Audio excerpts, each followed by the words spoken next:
Well, I first of all want to thank you for giving me your precious time on a Saturday when you could have been spending that time with your families and enjoying your weekend. So thank you very much. I really appreciate that. Gentlemen, I'm going to share with you the story of my country, Somaliland. It's a story that needs to be told. It's a story that needs to have the truth told about it. I will give you a brief so you'll have something, reference documents. But I will share with you the reality of the Horn of Africa, the Somali Horn of Africa, a horn that is very troubled, an area of the world that has known a lot of conflict and which we hope will stabilize and become an area of the world where children can grow in peace, where our youth can be educated, where we can develop our trade and our relationships stronger. We can become a commercial hub. But before that happens, we need peace. Peace is the foundation of all development. I know that you here know what Somaliland is, or where Somaliland is. As you know, Somaliland is the former British Somaliland Protectorate. To our west, there is the La Côte Française des Somalis, or the territory of the Afars and the Isas, which is now the Republic of Djibouti. Then you have British Somaliland Protectorate. And then to the east, we have La Somalia Italiana, Italian colony of Somalia, and one of the three colonies that Italy had in Africa: Somalia, Eritrea, and Libya. It's geography, it's history, it's fact. You cannot change it, I cannot change it. That is history. But very few people know about it. Somaliland is the only country among those countries that has never been colonized. We had a treaty of protection with Great Britain. Djibouti was a colony, Somalia was a colony. But Somaliland was the British Somaliland Protectorate. That is very important because as a protectorate, we have always been sovereign. Somaliland gained its independence on the 26th of June, 1960. We have the same birthday, the same Independence Day as Madagascar. And we became the 12th independent country in Africa. 42 countries sitting in the African Union today were still under colonial rule when Somaliland became independent.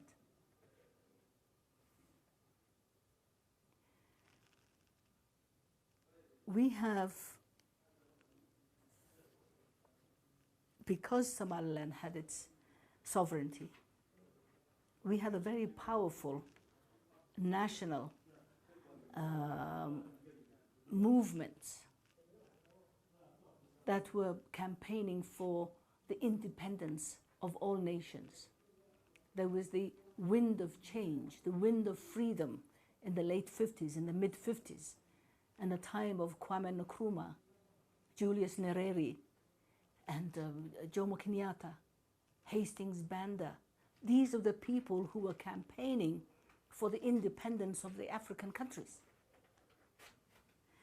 And the vision at that time was when these African countries would become independent, then they would form the great Pan-African movement.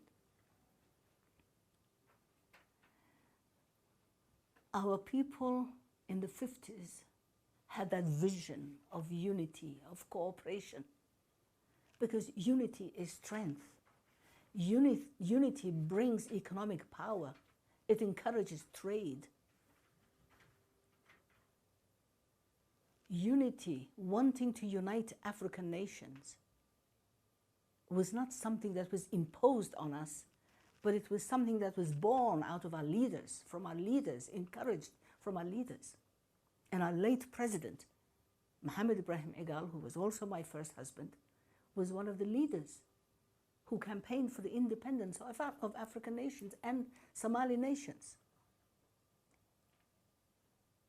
Because we were not a colony, we had the freedom to speak and campaign.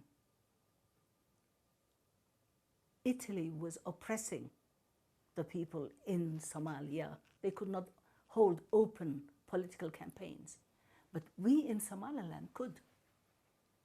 And for 1 year before independence, the British groomed Mohammed Ibrahim Egal, who became the first president of an independent Somali nation on the 26th of June 1960. But for 1 year, he was the leader of the government. So the British were training him to hand over the reins of governance to him. These were times when we were were passionate about our freedom, about our independence. You in Ethiopia were lucky because you were already a nation that has never been colonized. You were always free. Ethiopia is a great nation that has never known the oppression of colonialism, except for the Second World War, a few months of occupation by the Italians. But you have always been free. We also wanted to be free.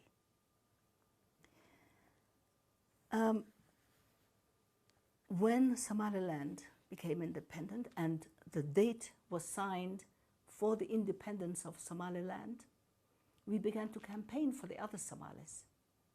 And the first ones were the ones in Somalia. And the agreement was that when the two Somali nations would become independent, they would unite to form the basis, the foundation upon which future Somali nations would also join. Somaliland, therefore, is the firstborn, is the senior nation, is the first fully sovereign Somali nation. I am repeating that 20 times because that is the fact. I am repeating that because our neighbor Somalia, who is a junior partner, who became independent 1 week after Somaliland, somehow has given itself a position of owning Somaliland, given itself a position of deciding the fate of Somaliland.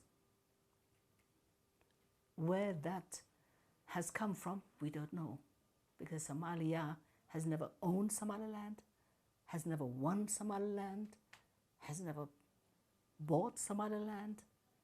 We were two independent sovereign nations who voluntarily united. Somalia, being the second independent Somali nation, somehow did not respect the Act of Union between former British Somaliland and former Eternal Somalia. The Act of Union that should have formalized our union was never signed, was never approved by the parliaments of the two nations. When there was a plebiscite, a referendum, they froze it because the referendum showed that the people of Somaliland did not accept the terms that Somalia had included in the Act of Union. So in fact, Somalia and Somaliland have never united formally. It was never a formal union. There was never a signed contract. There was never a marriage. It was an informal partnership. Many people refer to Somaliland as a country that is splitting, fragmenting from Somalia. It is not.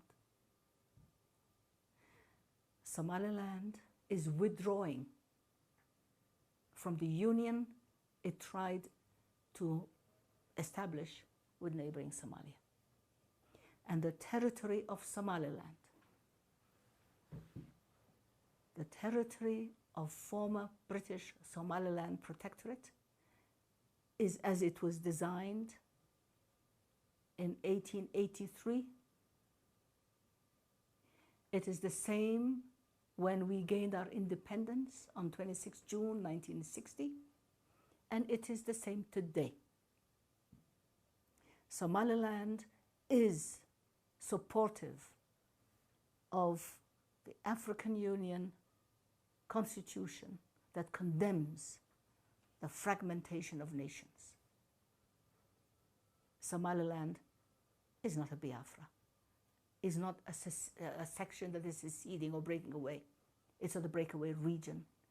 It's an entity in itself, a country of Somaliland. I will give you a map. Our union is similar to the union that we had with the union that Gambia and Senegal had, exactly the same. Senegal was French, Gambia was British. Same ethnic people on both sides of the river. They united. They did not need the permission of anybody to unite. And after 6 months, it did not work. And they said, well, we were better as friends and neighbors. Let us go back to our status before the union. And they separated. They were only Senegambia for 6 months. When they separated, the world did not punish Gambia, did not punish Senegal. Their decision to unite was respected. Their decision to separate was also respected. This is exactly what happened between Somaliland and Somalia. The world accepted our union, but is not respecting our separation. Our separation came because our union failed. Our people were oppressed. Trade was moved from Somaliland to Somalia. Banking was moved. Diplomatic presence was denied in Somaliland. Our ports, our schools, our hospitals became shut down. And when the oppression intensified, they took punitive military measures. In fact, there was an attempted coup to separate. The father of Ambassador Salam was a leader of the coup that was attempted on the 10th of December 1961. 1961. I was there because I was wounded. The union failed from the beginning. And when the wish to separate became denied, it turned into a freedom fighters, militia. Many of them sought refuge inside Ethiopia to fight the oppressors, the dictatorship of Siad Barre. From 1982 until 1991, a 9-year civil war continued to separate and withdraw from that union we went into with Somalia. And that war brought airplanes to bomb our cities. Russian MiG fighters were flattening our cities. Civilians were massacred. The weak, the sick, the old, the wounded were thrown into mass graves. Young children, school children, became mobile blood banks. Mobile blood banks because they would go into the classroom and they would say, you, come over. And they would bleed them. They would just take all their blood because they believed if they're young, 11, 12-year-old, their blood is healthy, they have no disease, and they would take all the blood from their child and use for their troops. And when this child collapses, they would throw him into a mass grave. 87 mass graves have been catalogued by the United Nations forensic teams. And we keep finding new mass graves even to this day. Every time it rains, it uncovers new mass graves. Each one containing dozens, if not hundreds, of human remains, with their clothes on, with their shoes on, with their belts on. Young ones, small skeletons, baby skeletons, 5, 6, 10-year-old skeletons. What is the military danger of killing a 5-year-old because he or she is from Somaliland? That was the crime they were executed for. I am describing this in detail because the world has to know this.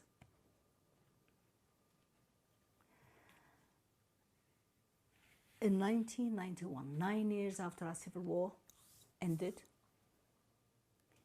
we defeated the troops of Siad Barre. Ambassador, Minister Abdullahi was another freedom fighter at that time, in the bush. Once the military aggressions were ousted, we began to rebuild our country. But before we could do that, we offered a general amnesty to all our people. All the clans, traditional elders, sultans, chiefs, leaders of Somaliland agreed on 2 things: the unanimous separation from Somalia, 2, their peace among themselves. No enmity, who was with who was fighting what, general amnesty. And that general amnesty also included the troops, about 30,000 troops of Somalia were still inside Somaliland territory and were as prisoners. And for 3 months, those soldiers who were captive, who were prisoners of war, were not shot, were not killed, were not starved. They were protected for 3 months. They were given food, they were given water. A Somali gives you water, he's giving you his life. We shared whatever we had with them. And once we secured a safe corridor, we said, go home. Just go back to Somalia. That is the best thing that we ever did. We could have denied them food. We could have denied them water. Within days, they would all have been dead. The crows would have had a feast. The hyenas would have had a feast. But that would have been the wrong thing to do. We started to rebuild our country. We brought our people back from refugee camps. The biggest refugee camp in East Africa was inside Ethiopia, Harta Sheikh. Ethiopia protected our weak, our sick, our refugees, protected them from other Somalis who were bombing them. You gave 1 million of our people protection, and we will always, always be appreciative and grateful for that. Others went to Yemen, others went to Djibouti, some went to Europe and as far as they could go, running away from an enemy who was their brother, another Somali. A Somali killing a Somali. We rebuilt our country with whatever we had left. There was no Marshall Plan, there was no, what was that name? There was no plan to rebuild Somaliland.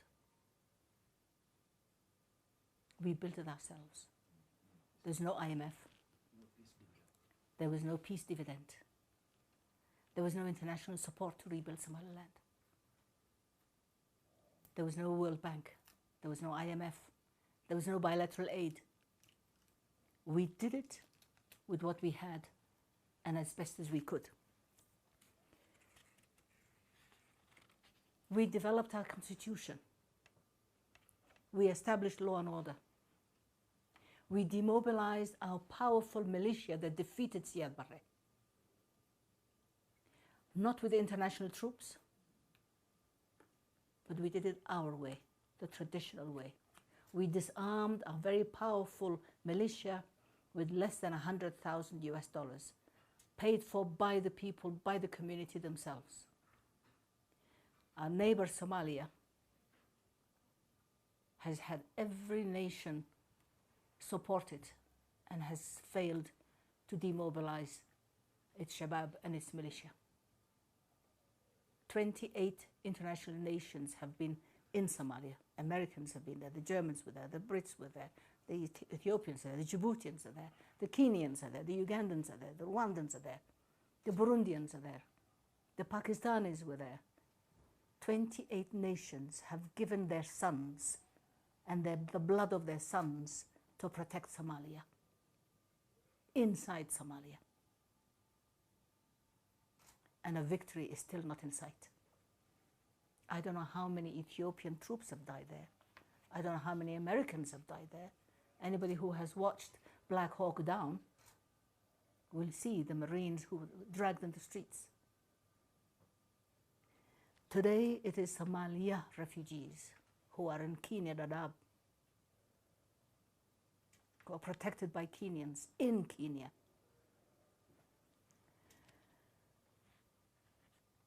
Once peace was secured, we started our nation building, developed our constitution, elected our members of parliament, developed political parties, held a referendum in 2001, attended by international observers, to decide, to ask the people, do you approve the constitution? And do you approve the separation from Somalia? And 97% of our people said, no more Somalia. My government, the government of Somaliland, is respecting the will of the people, the will of 97% of our people who said, no Somalia. Since then, we have held 5 peaceful presidential elections. Our current president, Musa Bihi, who was elected in '97, was elected, and I will give you the figures, 305,909 votes. He had 55% of the registered votes. Formaggio next door was elected with 184 votes.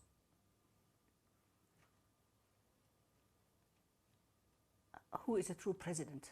This is the question I ask myself. Which one is a true president? The one who is elected by 1/3 of a million people in a population of 4 million. By the way, the land of Somaliland is bigger than 18 countries in Africa. Because many people think it's a small country. We are bigger than 18 countries. Our coastline is 850 kilometers long and pirate-free 850 kilometers coastline. When right next door in Somalia, in the tip of the Horn, in that region that calls itself Puntland now, Mijertenia, is known as the world's most pirate-infested waters in the world. So right next door is the most pirate-infested waters, where ships are pirated, where people are taken hostage. And in Somaliland, we have never had one single hostage taking, Not one single act of piracy has taken place in Somaliland. And in the last 28 years that Somaliland has separated from Somalia, we've had one act of terrorism in 2008, instigated, of course, by neighboring Somalia. When Somalia experiences several terrorist acts a week, if not a day. The president of my country, Somaliland, controls the entire country of former British Somaliland Protectorate. All 175,000 square kilometers of it. The president of Formaggio does not even control one street. Even his presidency is protected by Amazon.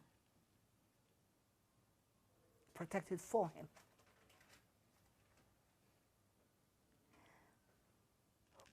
I wonder who is a president then? President of what? We have Somalia has maintained peace and stability over the years. We trade with all nations. We trade with African nations. We trade with Asians. We trade with Arabs. We trade with Americans. We trade with British. We trade with all nations. Most of all, we enjoy a privileged position when it comes to our trade with Ethiopia. The port of Ethiopia has a partnership. The port of Berbera has a partnership with Ethiopia. And 19% of the port of Berbera is contracted to Ethiopia. Together we look after it. Together we manage it. Together we will build it. Together we will expand it. Together we will continue to trade with each other as we have done for millenniums and for centuries. The Berbera corridor is now being contracted and is being built.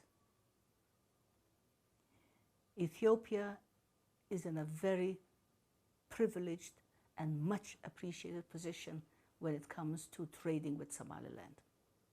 And at this point, I really want to thank the repeated hospitality and the welcome that our government and our delegations receive each time we come to Ethiopia. Ethiopia has become our second home. We come here for education. We come here for health. We come here for political discussions. Our partnership grows and strengthens from day to day. And I would like that to be recorded, please. Our expression of thanks and appreciation to be recorded.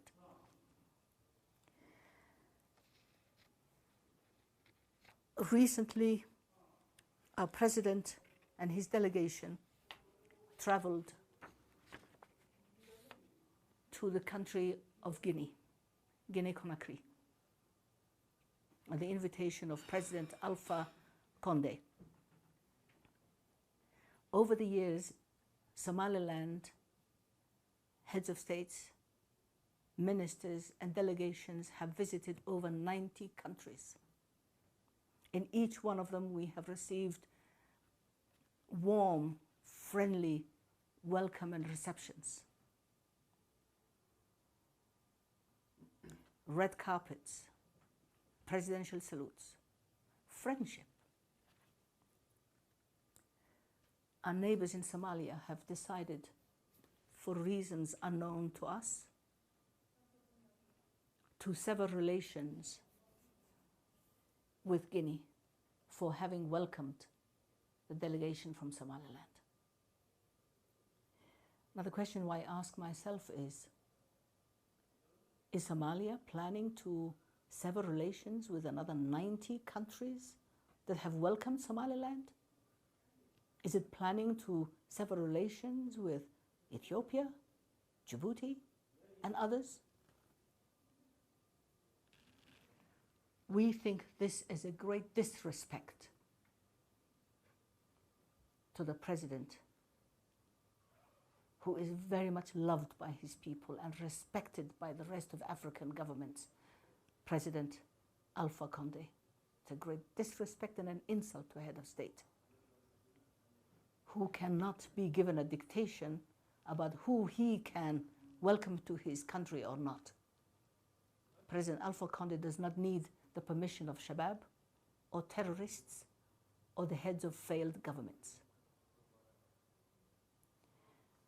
And since Somalia is very expert in terrorism, I'm asking myself, are they inventing a new form of terrorism?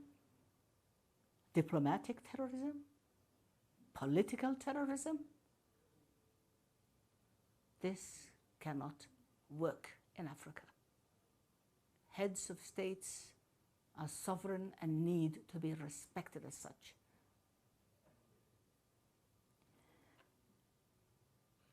The world considers us to be still part of Somalia. When we united with Somalia, Somalia was one country. Today, Somalia is fragmented. Somaliland is intact, but former Italian Somalia is fragmented into mincemeat. Who speaks for Somalia? There is no country known as Somalia. It's little fiefdoms and little warlords who control sections of it. Who in their right mind would reunite with a failed state like Somalia? And for the record, Somaliland respects the territorial integrity of nations. We don't believe in fragmentation. We don't believe in secession. We don't believe in splintering a nation. Borders must remain as in the Constitution of the African Union, as they were at the time of independence, like Somaliland. And the only just thing to do is that since there is no Somalia,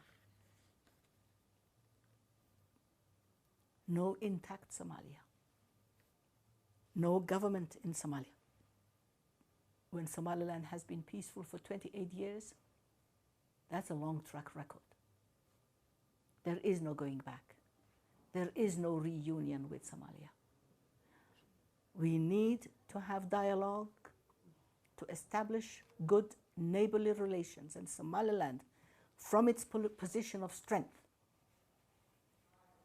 is ready to dialogue on how we can turn our region into a peaceful region. We're willing to dialogue, and as the special envoy of Somaliland for the peace dialogue, we're ready to talk to Somalia anytime about establishing peace and neighborly, and I will repeat, neighborly relations as two separate, independent nations. Somaliland will not be dictated to. Somaliland is not part of Somalia. Somaliland is not part of the federal or so-called federal government of Somalia. Somaliland is a sovereign country, and the international community needs to come to terms with that. I am going to give you this because, gentlemen, this is the Independence Declaration of Somaliland from Her Majesty Queen Elizabeth II, who is still alive today. This is history. This is fact. You cannot change it. I cannot change it. Somalia cannot change it. To prove Somaliland's independence, this is the congratulatory note from the United States of America by the Secretary of State of the United States of America, who sent it on the 26th of June, 1960. You're congratulating the Somaliland government on the achievement of your independence.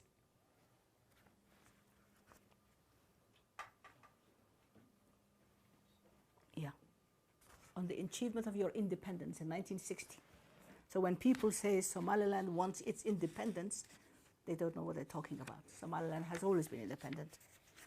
And I will have also added this to show you French Somaliland, Djibouti, British Somaliland, and some Italian Somalia. That's how the territory was at the time of independence. And gentlemen, I am happy to answer some questions if necessary.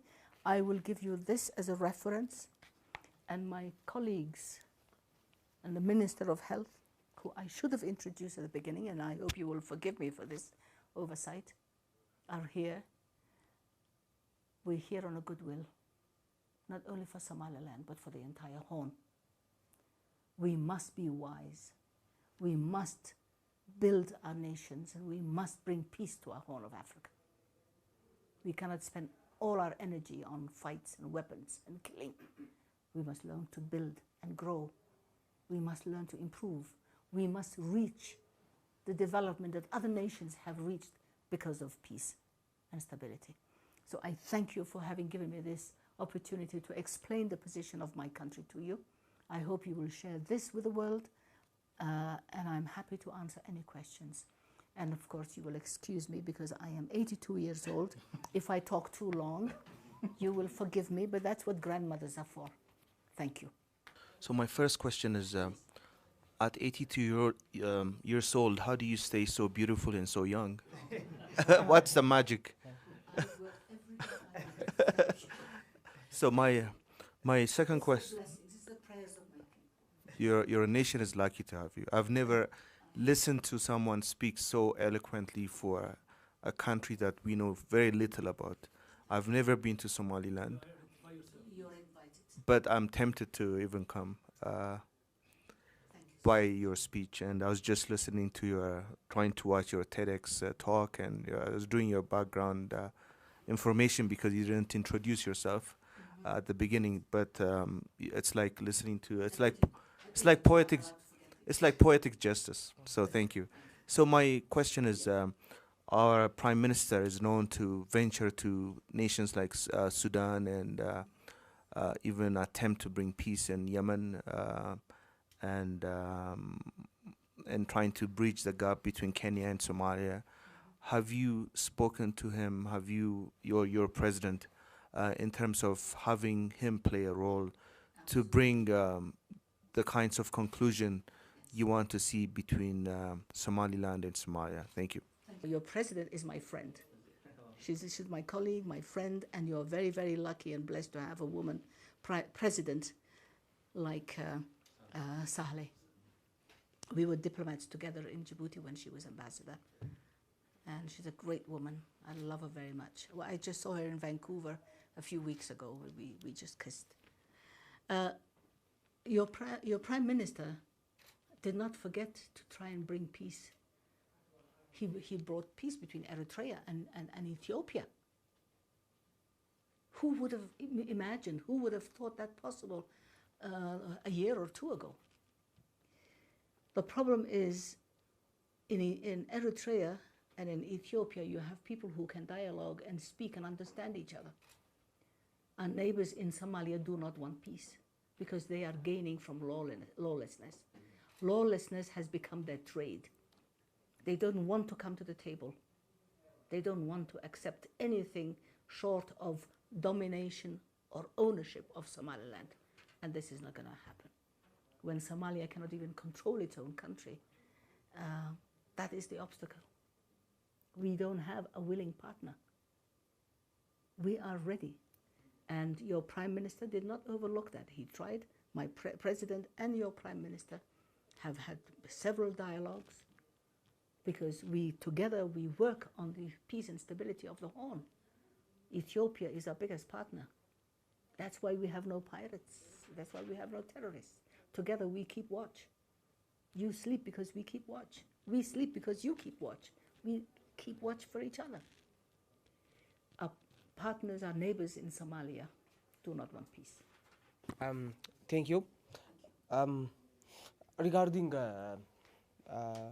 any kind of contacts you may have with Somalia, or the government based in Mogadishu, do you have or are you trying to have low-level contacts or indirect contacts with people that have let's say close contacts with the administration of Farmajo for with the administration of Farmajo to ensure, at least to try to have a neighborly dialogue and for the general well-being of the Horn region. My second question relates to there are disputed borders with Puntland, I understand. From time to time, there have been several daily clashes. What's the situation currently? There has been no stable government in Somalia for the past 28 years. They've had 16 peace conferences to bring peace among themselves in Somalia, Italian Somalia. To this day, they are even more fragmented today. As you know, they've had every 4 years there's a new one who comes. Ali Mahdi, Hussein Aidid, and so on and so on and so on and so on to Farmajo. Every 4 years a new one comes. They change their name: transitional government, national government, federal government. I don't know, next one, I don't know what they're going to call it. No government. But somebody comes, gets nominated by 200 votes, spends $1-2 million, buys the votes, collects as much money as he can, and goes away and makes room for the next one. The people of Somalia are suffering. But the people of Somalia have no vote, have no voice. They have no peace. They have not known peace for 28 years. We have contacts with people who try to mediate. Britain has held mediations with us, with the government of Somalia. Turkey, twice. The Emirates, the Egyptians have tried. Everybody has tried. But Somalia does not want peace. Now, when it comes to the region that is referred to as Puntland, is the region of Migertenia. You know, in the Somalia Italiana, if you look at all the regions, Mudug, Migertenia, Banadir, and Bay, Bakal, these are all the regions, Juba, and the region of Migertenia changed its name in 1998, 21 years ago, to Puntland. But it's a region of Somalia. And of course, because it's the nearest one, the one that we have a border with, there are always skirmishes and there are always aggressions. But the boundaries of Somaliland are not disputed. They are as the British has left them in 1960. Okay, thank you very much, Madam, for this briefing. You enlightened us a lot about our neighbor, which we only know a little about. Thank you for that. I have a few questions. The first one is, let me introduce myself. I'm Andualam Sisa. I write for New Business Ethiopia. It's a more economic website. And I also write for Daily Nation, the correspondent from here for Kenya. The first question is, I want to focus on economic and trade relationship between Ethiopia and Somaliland. Can you put some figures on these trade relations over the past years, how it was growing? And the other is, there is expansion on the port of Berbera, and any progress on that one? That's also interesting to know. And why, finally, about the political issues that you just mentioned, why do you think these efforts have failed again and again to bring peace between the two brothers, Somaliland and the Somalia, since you have the same culture, the same religion, the same people, and how come it is difficult for you guys to come into consensus at some point? Thank you so much. You know that there are always regular convoys from the port of Berbera. 1/3 of the food aid that is coming to Ethiopia comes from the port of Berbera, you know that. That is the formal UN food aid. But the other trade is growing in both directions. exports from Ethiopia and imports into Ethiopia. At any given time, you will see trucks, convoys with Ethiopian plate numbers from Berbera coming to Ethiopian borders. I don't know the size of it. I wish the Minister of Finance, who is here with us, could have given you that. But it is growing. Why no peace? The same question. Why were there bombs dropped on Hargeisa by the Somalis, by our brothers, the people from our color, the people from our religion, the people from our clans, the people who have ethnic similarity with us? Aggression. Somalia, aggression. Somaliland, we treat the sick, we educate the young, we give shelter to the poor, the beggars come to us. But Somalia does not want peace because terrorism has become their industry.